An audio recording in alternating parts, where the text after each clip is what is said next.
Took the backwash valve apart, lubed it up real good.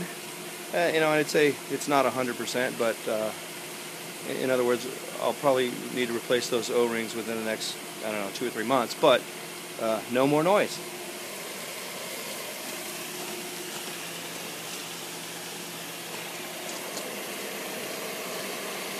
Moral of the story for this video is make sure that you always fully lift or push down the backwash valve, whether you're filtering or backwashing. Make sure that it goes all the way and you can lock it into place. Have a beautiful day. Bud Greg, Turnkey Full Service. Bye.